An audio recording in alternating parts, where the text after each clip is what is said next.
Here is what you need to know about Nate Okafor. He is 39 years old. He lives on Caldwell Lane in a city called Kellerton. Every Saturday morning he mows his own lawn and waves at every neighbor on the block, whether they wave back or not. He has 2 sons, a wife named Camille who is a family law attorney, and a matte grey Range Rover SV sitting in his garage that he paid for in full. People ask him what he does for a living. He says, government auditing. 2 of the most boring words in the English language put together. Nobody follows up on government auditing. Your brain just turns off and moves on. That is exactly what Nate is counting on. Now, keep your eye on one thing before we go any further. When Nate leaves the house that Saturday morning, he smooths the collar of his polo shirt before he grabs his keys. His fingers slow down for just a half second at the back of the collar. One small pause. Then he picks up the keys and walks to the garage. Remember that pause. It is going to matter more than you think. Nate pulls out of the driveway at 8:51 in the morning. The speedometer does not go above 31. The road is quiet. Just another Saturday in Kellerton. He has 3 miles to go. He makes it less than 4 blocks. Blue lights in the mirror. 8:55 a.m. Nate sees them. He does not speed up, does not tense his shoulders. He signals right and pulls smoothly to the curb, puts the Range Rover in park, both hands resting on top of the steering wheel. He has done this before. Not this exact thing, but this. Officer Wes Carver steps out of the cruiser. 36 years old. Born in Kellerton, raised in Kellerton, badge in Kellerton.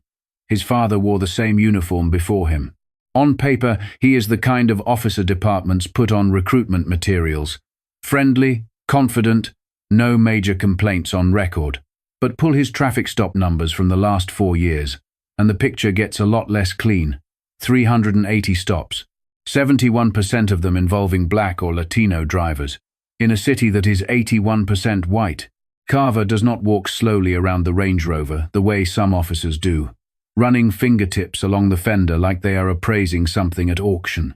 He walks straight to the driver's window and skips the part where he tells Nate why he was pulled over. He skips the greeting entirely. Step out of the vehicle. That is the first sentence.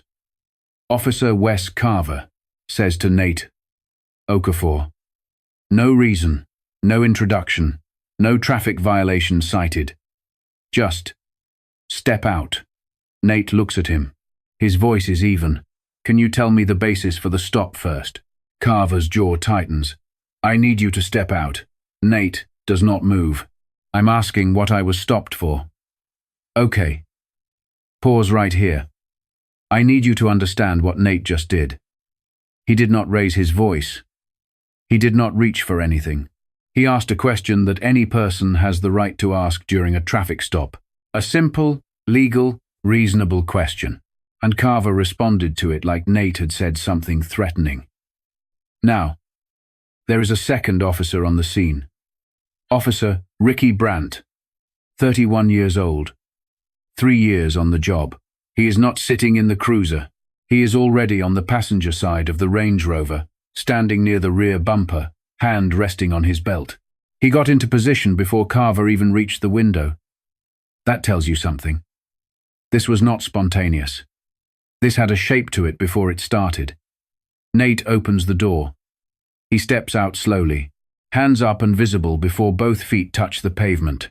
This is choreography, not because anyone taught it to him formally, but because it is what you learn when you are a black man in America, and the choreography is either learned or the consequences of getting it wrong fall on you. He stands at his full height. Polo shirt, dark slacks, clean sneakers. He looks like a man on his way to his kid's soccer game. Carver gestures toward the hood. Nate does not move yet. Your name and badge number, Nate says. Before I put my hands on anything, this is also a legal right, Carver tells him. Name, badge number. Except the badge number he reads out is not his own. Nate does not say anything. He files it. Later, when the OIG pulls the badge roster, that discrepancy will be a separate line item in the final report. Brandt hears it. He glances at Carver, says nothing. Nate puts his palms flat on the hood of the Range Rover. The metal is already warm from the morning sun. He stares at the street ahead and he breathes.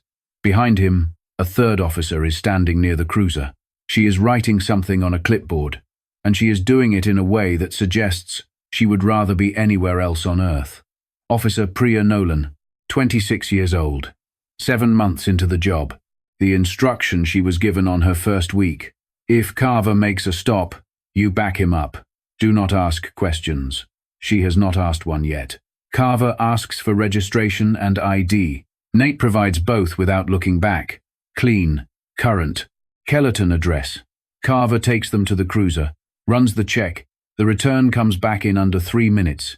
Everything clean. No warrants, no flags, no reason. He does not bring the documents back. He stands beside the cruiser talking to Brandt. Nate cannot hear what they are saying, but he can read body language, and this reads as two people deciding what the next move is when they do not have anything to justify the first move. 3 minutes, 5. At 7 minutes, Carver walks back. He puts the ID and registration down on the hood, not in Nate's hand, out of reach. I'm going to need you to consent to a search of the vehicle, Carver says. No, Nate says. One word. Flat. Final. We've had some activity in this neighborhood, Carver says. What kind of activity? Suspicious vehicles. And what makes this vehicle suspicious? Carver does not answer that. Here is what happens next, and I want you to watch this carefully because it is the thing that changes everything. Carver steps behind Nate and grabs his right wrist. Not rough enough to be what a body cam would clearly classify as excessive, but not gentle either. He pulls the arm back and down, not all the way behind. Just enough to demonstrate that he can. Enough to remind Nate who is in control here. Nate's jaw tightens. That is all. No sound, no reaction, just the jaw. Brandt moves to the driver's side door, opens it. The door was unlocked because Nate had opened it himself. Brandt reaches in and picks up the brown leather bag sitting on the passenger seat. He does not ask. He just picks it up. He unzips it. Inside are documents in a manila folder. The folder has a label on it. Brandt reads the label. His expression does not change. He zips the bag closed. He sets it back on the seat. He does not say anything to Carver about what he saw. He does not say anything at all. Carver is still behind Nate. What's in the bag? Work documents, Nate says. What kind of work? Government auditing. Carver snorts. It is a small sound, almost nothing, but Brandt hears it. Nolan hears it from near the cruiser, and the microphone sewn into the back of Nate's collar picks it up clean. Carver pats Nate down. Nothing. Wallet, phone, keys. Then he radios in. Dispatch, I've got a male driver at Caldwell and 5th. Vehicle clear, but driver is non-cooperative. Requesting a supervisor at my location. Non-cooperative. Nate had answered every question, provided every document. The only thing he had not done was consent to a warrantless search. Let me be real with you for a second. If you have ever sat at a desk and watched someone frame a situation to make you look like the problem when you did everything right, you know exactly how Nate felt right then. You cannot argue with the framing in the moment. You just have to stand there and watch it happen. That is what Nate does. He stands there. 2 minutes later, Lieutenant Doug Strell pulls up, 53 years old. Strell is the kind of supervisor who has been on the job long enough to know which battles are not worth fighting and has decided almost all of them fall in that category. 5 civilian complaints about Carver have crossed his desk in the last 24 months. All 5 were cleared. Not because Strell investigated them, because he did not. He gets out of his vehicle and takes in the scene. Black man in slacks and a polo, hands on the hood of a Range Rover. 3 officers standing at various angles. No contraband visible, no signs of any actual incident. He looks at the broken down situation the way a man looks at something he has seen so many times it has stopped registering. He walks over to Carver. They talk low. Nate cannot make out words, but he can see Strell glance toward the bag still sitting on the seat of the Range Rover. Strell says something short. Carver nods. Then Strell says one more thing, and Carver stops nodding. Later, the in-cruiser audio captures Strell's words. Don't touch that bag again. Not, why did you stop him? Not, what's the probable cause? Just, don't touch the bag. Because Strel has been on the job long enough to know that whatever is in that bag, picking it up a second time will cause more problems than letting it go. He has no idea how right he is. Nate is placed in the back of Carver's cruiser, not arrested, not cuffed, just detained. The door locks from the outside. That sound. Metal on metal, the soft chunk of the latch. Nate sits behind the partition with his hands in his lap and looks straight ahead. 9 minutes become 15. 15 become 20. The sun climbs. The interior gets warm. Nate does not shift in his seat, does not check his phone, which is sitting in his pocket untouched, does not tap his knee or look at his watch. He just sits there. And if you are watching this thinking, why is he so calm? Why is he not demanding a lawyer? Why is he not losing his mind in the back of a police cruiser 3 blocks from his own house? Hold that thought, because the answer will flip this entire story over. And we are not quite there yet. Outside the car, something is happening that nobody inside knows about. A Honda Civic slows down on Caldwell, then stops across the street. The driver is a man in his late 20s, wearing scrubs under a zip-up jacket. He looks at the 3 patrol cars. He looks at the Range Rover. He looks at the back window of Carver's cruiser, where a figure is visible, sitting very still. His name is Deshaun Lattimore. He is 28 years old. He works as a registered nurse at Kellerton Regional, and he is on his way to a shift. He recognizes the setup, the way you recognize a song you never wanted to hear again. He does not get out of his car. He picks up his phone and takes 2 photographs. The plates on Carver's cruiser. The timestamp reads 8:59 a.m. Then he pulls away and continues to work. He does not know Nate. Nate does not know him. But 8 months earlier, Deshaun Lattimore sat on the shoulder of a road for 47 minutes because Officer Wes Carver decided a black man in hospital scrubs driving a Honda Civic needed to be explained. No citation was issued that day. Deshaun did not file a complaint. He had been told, by people he trusted, that filing a complaint with KPD about a KPD officer was like reporting a fire to the fire. He is not wrong about that. He just does not know yet that the fire department is no longer the only option. At 9:31, Carver opens the back door. You're free to go. No citation. No arrest. No explanation. No apology. Nate gets out. He walks to the Range Rover, checks the seat, checks the bag. He picks it up, puts it over his shoulder, gets in the driver's seat, starts the engine. He drives home at the speed limit, both hands on the wheel, eyes forward. He pulls into the garage on Caldwell Lane. Camille's car is in the next space. He sits in the Range Rover for 2 minutes without moving. Then he goes inside. Camille is in the kitchen. She looks up. She has been married to this man for 12 years. She reads his face the way she reads a closing argument. She does not ask what happened. She knows. She has known this could happen on any given Saturday for the past 11 months. She just watches him walk toward his home office. He closes the door, picks up his phone, makes one call. This is Okafor, he says. I've got a stop and detention, warrantless search, and a badge number discrepancy all from this morning. 67 minutes of clean audio.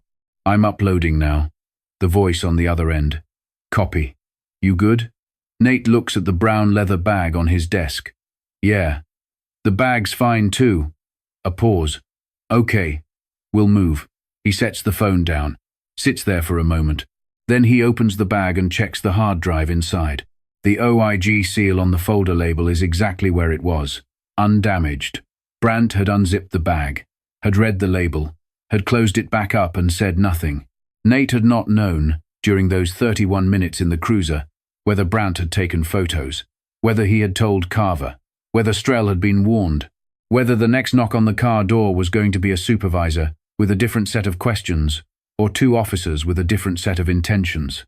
That was the part that was not the hands on the wrist, not the weight in the heat, the not knowing. For 31 minutes, Nate Okafor sat in the back of a police car and did not know what had been compromised, did not know if 11 months of work was about to disappear, did not know if the person he was going to call when that door opened was a state investigator or a union attorney. He had almost picked up his phone at minute 17. He put it back down, looked at his hands on his knees, and he waited. Because everything he had been building for 11 months depended on Wes Carver acting exactly like himself, and Wes Carver had delivered. Let me tell you about Kellerton, the city Nate Okafor chose to live in for 11 months. 54,000 people, 81% white. 78 officers in the Kellerton Police Department, 9 of them black. In 24 months, 5 formal complaints had been filed against Officer Wes Carver. Racial profiling, unlawful stops, excessive detention. All 5 landed on Lieutenant Doug Strell's desk for internal review. Here is Strell's process for reviewing a complaint. He read the officer's incident report. He checked the paperwork. He signed the clearance form.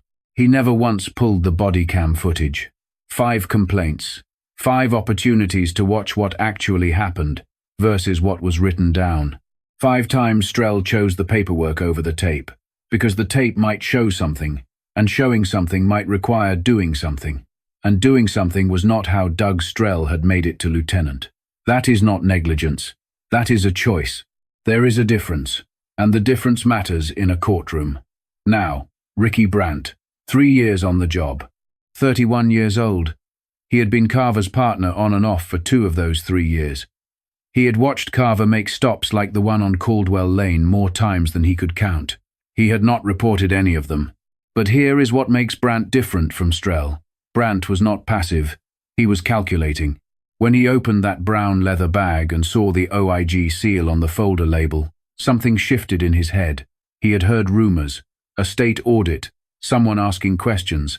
He did not know details, but the 3 letters on that label told him enough. He zipped the bag back up. He said nothing to Carver. He said nothing to Strell. But before Nate's cruiser door was even unlocked, Brandt had taken 2 photographs of the folder label on his personal phone. Not his department phone. His personal one. He sent those photographs to a number in his contacts. A private attorney named Hal Drucker, who had handled 2 prior matters for Brandt that never made it into any official record. Brandt thought he was protecting himself. He was building a second case against himself. Reverend Arthur Gaines had been running Greater New Hope Fellowship in Kellerton for 19 years. For 3 of those years, he had been keeping records. Not a binder, not paper. He kept digital files, time-stamped, cross-referenced, backed up in 3 places. Names, dates, badge numbers, incident descriptions, witness contact information. He had the records of 31 community members who had been stopped, detained, or confronted by KPD officers with no explanation and no citation. He had filed 6 formal complaints with KPD. 6 times the department investigated itself. 6 times the outcome was the same. On a Tuesday afternoon, 2 days after the Saturday stop, Nate knocked on the door of Reverend Gaines's office at the church. He said he was a neighbor who had heard about the Reverend's work. Gaines looked at him for a long moment. His arms were crossed. He had heard this kind of introduction before, from people who wanted to write articles, from people who wanted to feel good about the problem, without actually doing anything about it. "What do you actually want?" Gaines said. "To listen," Nate said. Gaines studied him. Then he pulled out a chair. For 40 minutes Gaines talked. He laid out 3 years of documentation, patterns, dates, the same badge numbers appearing again and again. He talked about Deshawn Lattimore, a nurse who had been held on the side of a road for 47 minutes on his way to a hospital shift. He talked about 6 complaints that went nowhere. When Gaines finished, Nate set his laptop on the desk and turned it toward him. On the screen was audio waveform software, playing. Gaines heard his own voice first, then another voice, then the sound of a car door, then Carver saying things that no officer should say on a public street while a microphone is rolling. Gaines sat very still. The audio ran for 4 minutes before Nate paused it. "There are 67 minutes of that," Nate said. Gaines looked at him. "Who are you?" Nate put his credentials on the table. "State Office of Inspector General. Investigator. 11 months embedded in Kellerton." Gaines read the credentials twice. He looked up. His expression was not surprise exactly. It was something closer to exhaustion finally meeting its match. He stood up, walked to his office door, and called down the hall. "Deshawn, come in here." Deshawn Lattimore walked into Gaines's office, still wearing his jacket from the parking lot. He looked at Nate. He looked at the laptop. He looked at Gaines. "Sit down," Gaines said. Deshawn sat. He listened to 4 minutes of the audio. He did not move. When it stopped, he reached into his jacket pocket and pulled out his phone. He opened his Photos app and turned the screen toward Nate. 2 photographs. The plates on Carver's cruiser. Timestamp, 8:50, 9 a.m. Saturday. "I was there," Deshawn said. "I drove past. I didn't know who you were." Nate looked at the photos. "The timestamps match the OIG operation log exactly. You're a witness," Nate said. Deshawn set the phone on the table. "I've been a witness my whole life in this city. First time it's ever meant anything." That sentence sat in the room for a moment. Gaines opened his laptop. He turned it so Nate could see. 3 years of files, organized by date, by officer, by incident type. 31 entries. Carver's name appeared in 19 of them. Nate looked at the screen. Then at Gaines. Then at Deshawn. He had been building this case for 11 months. He had bodycam audio and a badge number discrepancy and a warrantless search. He had not had any of this. 2 days later, Chief Warren Pendleton received a certified letter from the State Office of Inspector General. It informed him that a formal investigation into pattern and practice civil rights violations at KPD was concluding its evidence-gathering phase. He was directed to have Officers Carver and Brandt and Lieutenant Strell present in Conference Room B at 10 a.m. Thursday morning. The letter did not say why. It did not need to. Pendleton read the letter twice, set it face down on his desk, and sat very still for a long time. Thursday morning. Conference Room B. Carver walked in first. Brandt behind him. Strell last, coffee in hand, face arranged into the expression of a man who has nothing to worry about. Deputy Inspector General Sandra Voss walked in at 10:02 with 2 investigators. She set a laptop on the table, connected it to the wall screen, and sat down.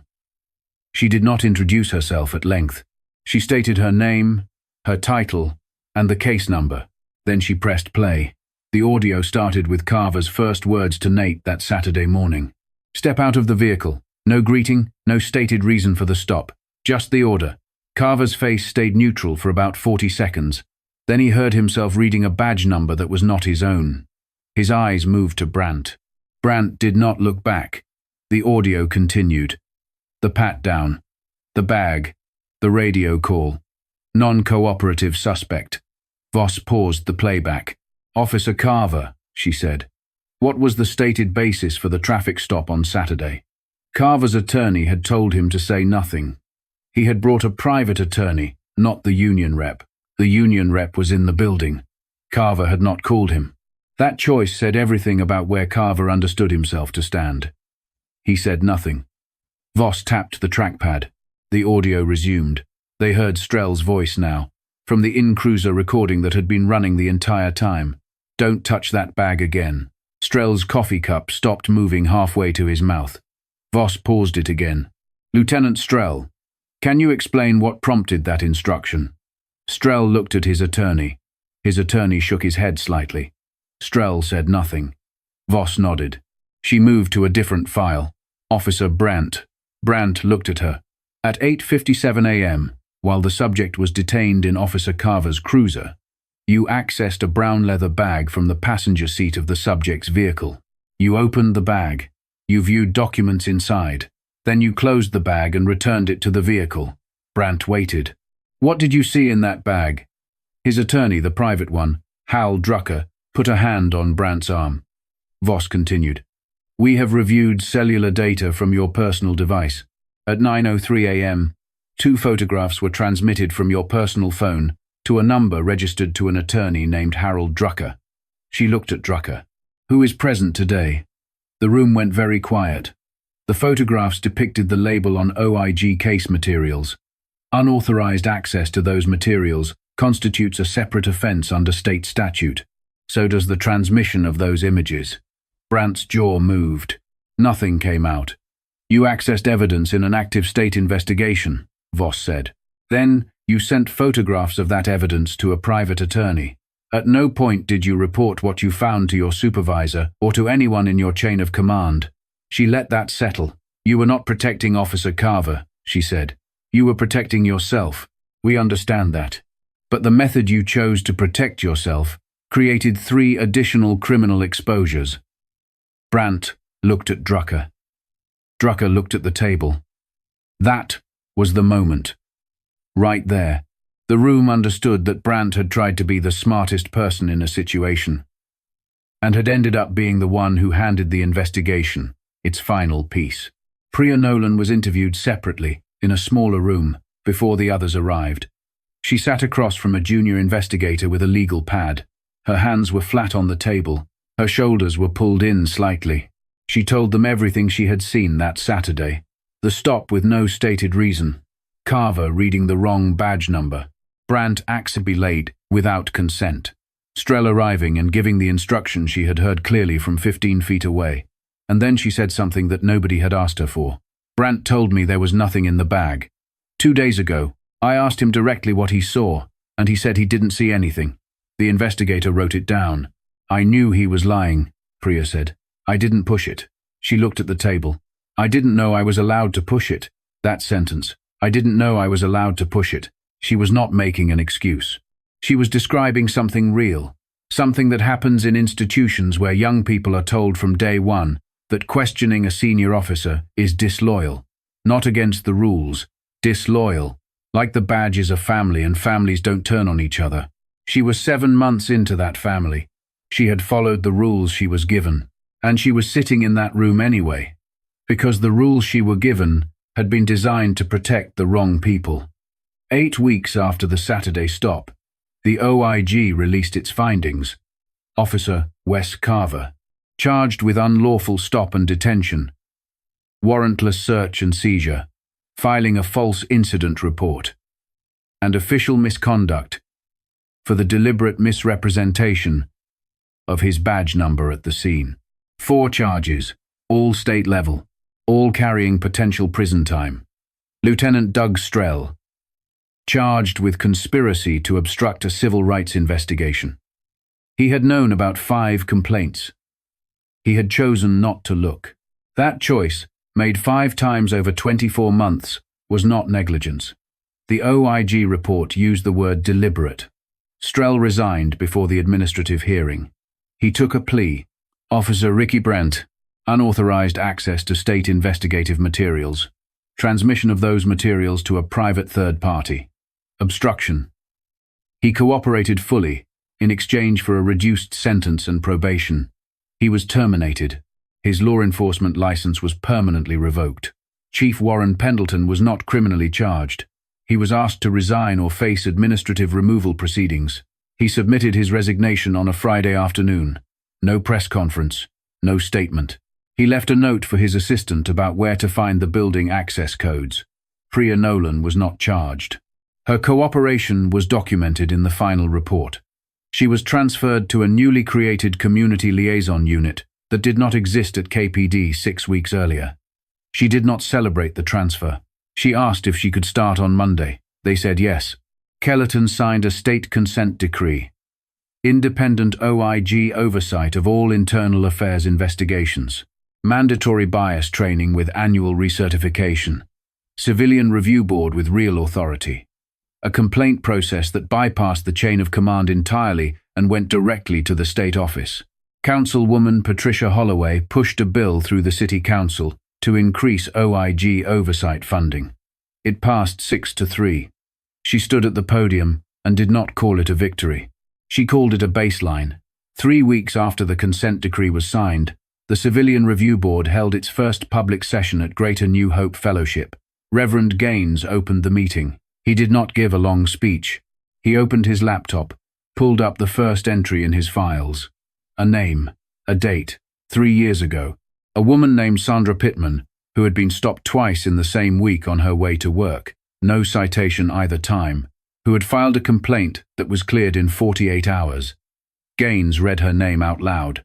He said, "This is who this board exists for." Then he read the next name, and the next. Deshaun Lattimore was in the second row.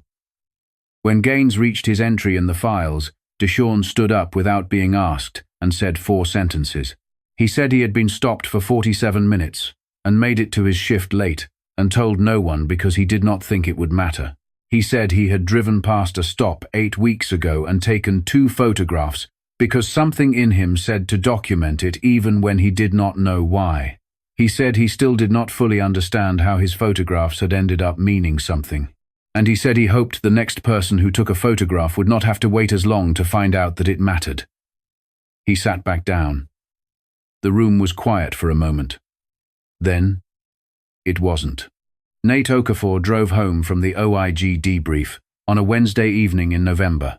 He pulled into the garage on Caldwell Lane, sat for a moment, then went inside. His older son was at the kitchen table doing homework. 12 years old, headphones around his neck, pencil tapping. He looked up when Nate came in. "You done with the case?" "Yeah." "Did it work?" Nate thought about that for a second. "Some things will be different now," he said. "Not everything, but some things." His son considered this. "Is that enough?" Nate looked at him. "It's a start," he said, "and a start is more than there was before." His son nodded like that was an acceptable answer and went back to his homework. Nate walked to his office, set the brown leather bag on the desk for the last time, hung up his jacket. He reached up to smooth the collar of his shirt. His fingers moved across the back of the collar, paused, then moved on. The microphone had done its job. There was nothing there to activate anymore, but the habit of the pause was still there, would probably be there for a while. That was fine. Some things take time to stop carrying. Nate Okafor had a state credential and 67 minutes of audio and an agency behind him. Deshaun Lattimore had a phone, 2 photographs, and a 47-minute memory he had carried alone for 8 months. Both of them needed to exist for any of this to work. That is the part worth sitting with. The investigation needed Nate, but Nate needed Gaines, and Gaines needed Deshaun, and Deshaun needed someone to finally show up who was not asking the department to investigate itself. Every part mattered, the formal part and the informal part, the person with the badge and the person with the phone. Carver did not fall because he was unlucky. He fell because 3 years of choices finally met 3 years of documentation. The system does not fix itself. It gets fixed when enough people decide that the version of it they have been handed is not the version they are willing to keep. Pendleton is gone. Strell is gone. Carver is facing trial. The board is meeting. And somewhere in Kellerton right now, someone is driving to work in the early morning. Maybe they get there without incident. Maybe they don't. But if something happens, there is somewhere to take it now. That is not the end of the story. It is the end of one chapter. The rest depends on the people in the room. Drop a comment if this one got you. Have you ever seen something wrong and not known whether you were allowed to say something? Tell me what you did. I want to know. Share this with someone who needs to hear it. And subscribe. There are more of these.